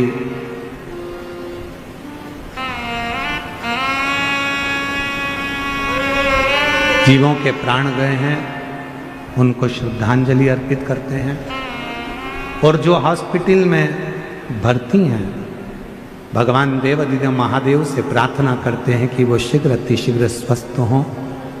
उनके परिवार जो बहुत दुखी हैं उनको बल प्रदान करें। 5 बार उन सभी जीवों के लिए आप और हम श्री शिवाय नमस्तुभ्यं। श्री शिवाय नमस्तुभ्यं। श्री शिवाय नमस्तुभ्यं। श्री शिवाय नमस्तुभ्यं। श्री शिवाय नमस्तुभ्यं। श्री शिवाय नमस्तुभ्यं। श्री शिवाय नमस्तुभ्यं। जीवन का कोई भरोसा नहीं, खुश होकर जियो, जो समय परमात्मा ने दिया है उसको आनंद के साथ जियो। तारकासुर का संहार करना है। एक बेटे का जन्म होना चाहिए। शिव जी के तेज पुंज को गंगा जी को दिया गया और गंगा जी की 6 धार से एक बेटे ने 6 पुत्रों ने जन्म लिया, जिनको कृतिकाओं ने एक जगह पर इकट्ठा कर कर गंगा का जल छोड़कर एक कर दिया। उन्हीं का नाम षडानंद कार्तिकेय, उन्हीं का नाम षडानंद कार्तिकेय। षडानंद कार्तिकेय जी, ये कार्तिक महीने में जो आप कथा सुन रहे हो, ये शिव जी के पुत्र के नाम से ही है।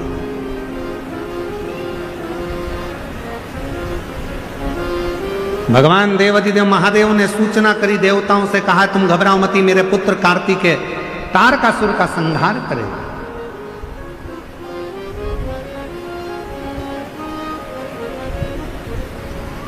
जाओ कार्तिकेय तारकासुर का संहार करो। कार्तिकेय चले। इतने में मां जगज्जननी जगदम्बा अम्मा माता पार्वती जी ने रोक लिया। पार्वती जी बोली कार्तिकेय जरा रुको, तुम जिस तारकासुर को मारने के लिए जा रहे हो वो तारकासुर साधारण नहीं है। हे असुर, राक्षस है, राक्षस प्रवृत्ति है, असुर है, देवताओं को परेशान करा, सबको परेशान करा, पर वो शिव जी का मान रखता है, शंकर जी का सम्मान करता है। उसके हृदय में बाण नहीं लगना चाहिए, क्योंकि उसके हृदय में शिव बैठा हुआ, शंकर बैठा। षडानंद कार्तिकेय जी ने कहा मां आप चिंता न करिए, बाण तो छोड़ूंगा, पर वो तारकासुर के हृदय में नहीं लगेगा। युद्ध प्रारंभ हुआ। तारकासुर ने जो षडानंद कार्तिकेय जी को देखा तो कार्तिकेय जी को देखकर तारकासुर ने हाथ जोड़ लिया, प्रणाम कर, नमन किया। कार्तिकेय जी मुस्कुराने लगे। तारकासुर ने जैसे ही नमन करा वैसे ही मुस्कुराए। तारकासुर शिव जी की, भगवान शंकर के पुत्र श्री कार्तिकेय जी की मुस्कुराहट को देखकर अब तारकासुर ने विचार कर कर कह दिया देवाधिदेव महादेव से अब मेरे प्राण छूट जाए तो मुझे गम नहीं, क्योंकि मैंने आपके पुत्र के चेहरे की मुस्कुराहट देखी। दुनिया की सबसे बड़ी औषधि है आपके चेहरे की स्माइल, प्रसन्नता। हम तो कई लोग कथा में आते हैं और एकदम ऐसे सिर पे पल्लू वल्लू डाल के एकदम ऐसे बैठे रहते हैं ना। हम तो उनसे कहते हैं तुम्हारे घर में जाकर रह लो, ऐसे कथा में मत आओ, ऐसे बैठने से कौन सा फायदा। कथा में आयो, थोड़ा मुस्कुरा लो, थोड़ा प्रसन्न हो लो। तुम्हारे चेहरे की स्माइल तुम्हारी दुनिया की सारी औषधि है, सारी औषधि।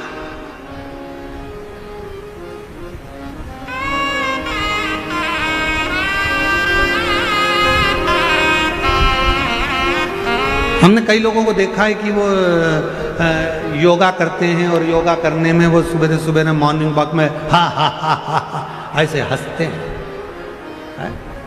तो हमारा निवेदन है, योगा में हंसने से अच्छा है अपने घर में अगर तुम खिलखिलाकर हंस लोगे तो फिर तकलीफ क्या है।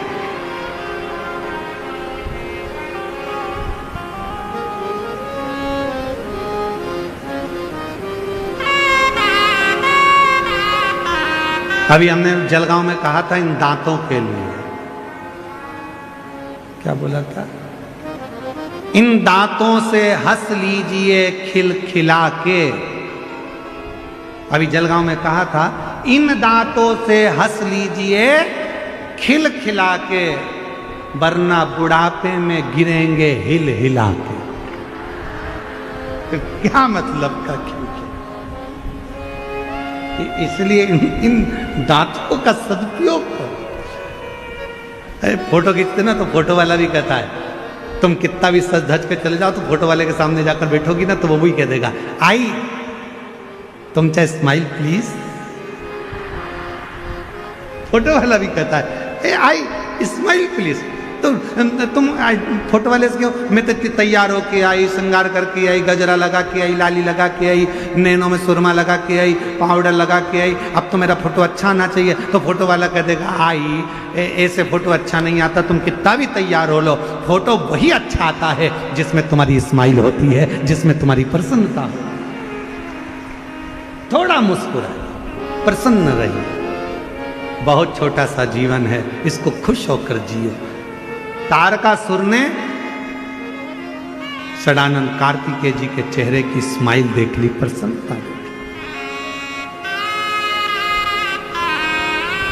और चेहरे की प्रसन्नता जो देखी, देखते से ही तारकासुर ने विचार कर लिया कि अब प्राण जाए तो भले चले जाए, भले जाए।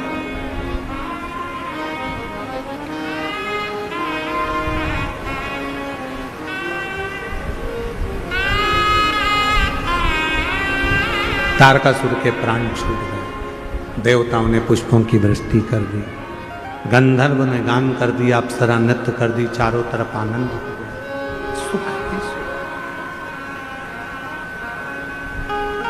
आनंद ही आनंद हो गया। समय आया, जैसे ही कार्तिकेय महाराज ने तारकासुर का संहार करा, सारे देवता तारकासुर के प्राण छूटने के बाद षडानंद कार्तिकेय जी महाराज के पास में आ गए। सब ने स्तुतियां गाना प्रारंभ करा, सब ने वर दिया, सब ने।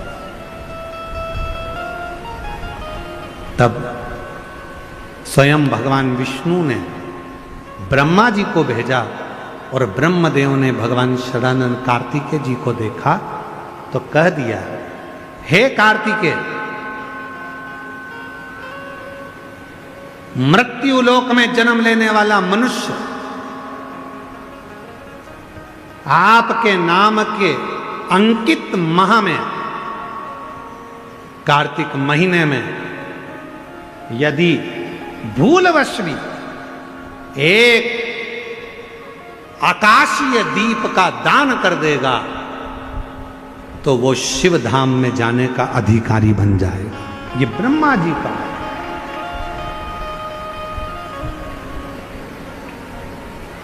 इसलिए निवेदन है, महालक्ष्मी पूजन करने वालों, लक्ष्मी जी की पूजन करने वालों, माता लक्ष्मी का स्मरण करने वालों, थोड़ा सावधानी से स्मरण करिएगा।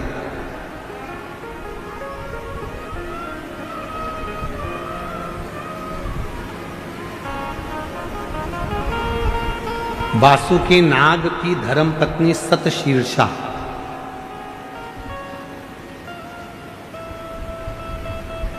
कौन की पत्नी है? सतशीर्षा, वासुकी नाग की पत्नी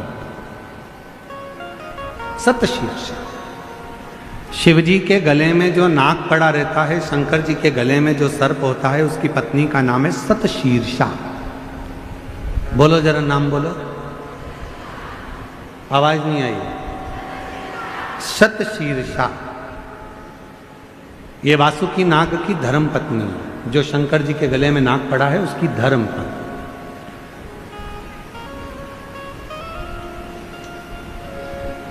कहते हैं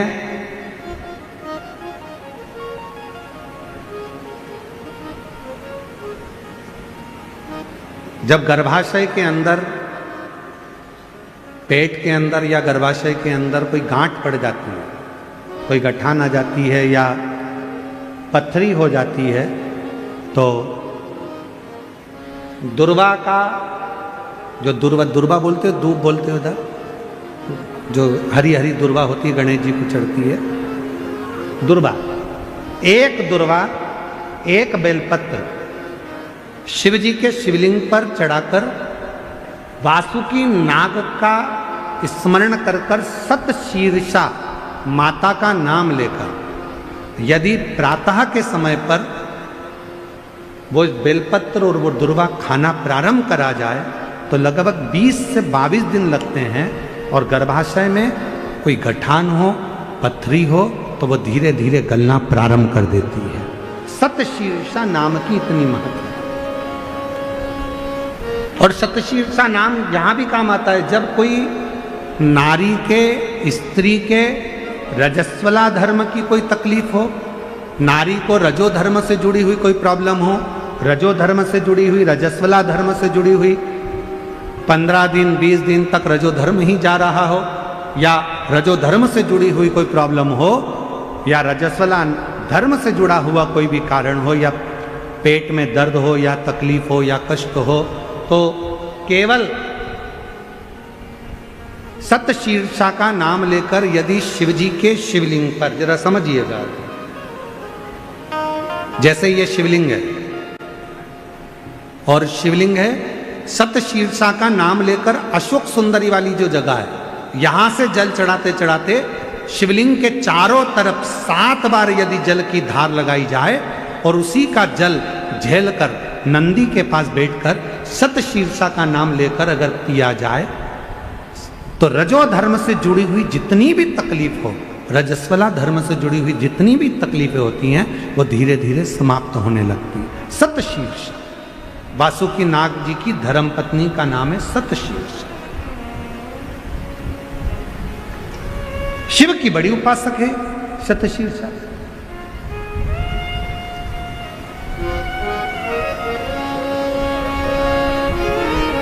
कहते हैं जब समुद्र का मंथन हुआ,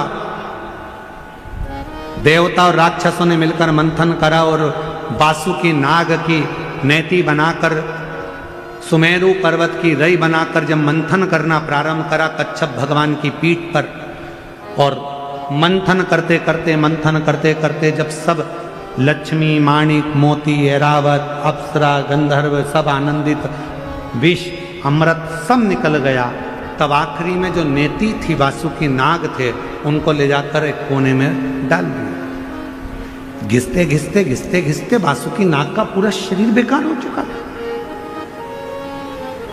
पूरा शरीर बेकार हो गया। तब शिव महापुराण की कथा कहती है सतशीर्षा ने अपने पति वासुकी से कहा कि तुम चिंता मत करो, तुम्हारे शरीर में बहुत कष्ट हो रहा है, मैं जानती हूं,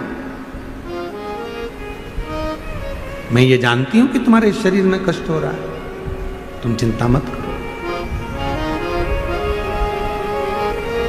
सतशीर्षा ने अपने पति के पास में बैठकर शिव के नाम का उच्चारण करना प्रारंभ करा। तब देव अधिदेव महादेव जिस जगह पर वासुकी नाग पड़े हुए थे, गिरे हुए थे, रखे हुए थे, क्योंकि शरीर की हड्डियां टूट चुकी थी, पूरा शरीर कंकाल हो चुका, मंथन कर, सतशीर्षा ने उनके पास में बैठकर शिव जी के नाम का उच्चारण करा और भगवान के नाम का जो उच्चारण किया, तब देव अधिदेव महादेव प्रकट हुए और भगवान वासुकी को शिव जी ने कहा कि तूने इतना कष्ट झेला है देवताओं के लिए, इसलिए मैं तुझे अपने गले में धारण करूंगा। वासुकी को सतशीर्षा के कहने पर वासुकी नाग को शंकर भगवान ने अपने गले में धारण कर दिया। सतशीर्षा वासुकी नाग देवता की धर्म पत्नी, एक ऐसी धर्म पत्नी जो भगवान शंकर की आराधना में, साधना में, भजन में, कीर्तन में, स्मरण में डूबी रहे, वो सब। और सतशीर्षा का ही क्रम करता है, सतशीर्षा की ही कथा कहती है, सतशीर्षा की ही कथा वर्णन करती है, सतशीर्षा का ही चरित्र कहता है। कार्तिकेय बाबा से वर मांगा था सतशीर्षा कि कार्तिक महीने में यदि कोई शिव मंदिर में जाकर यदि कोई दीप दान करे, शंकर के मंदिर में यदि कोई दीप दान करे, शिव के मंदिर में यदि कोई दीप दान करे, तो हे प्रभु कार्तिकेय जी, कार्तिक महीने में यदि कोई शंकर के मंदिर में दीप दान करे तो ऐसी कृपा करना कि संसार सागर में वो बार बार जन्म ना लेकर शिव के धाम में ही स्थान ग्रहण करे, ऐसी कृपा कर। ये सतशीर्षा है।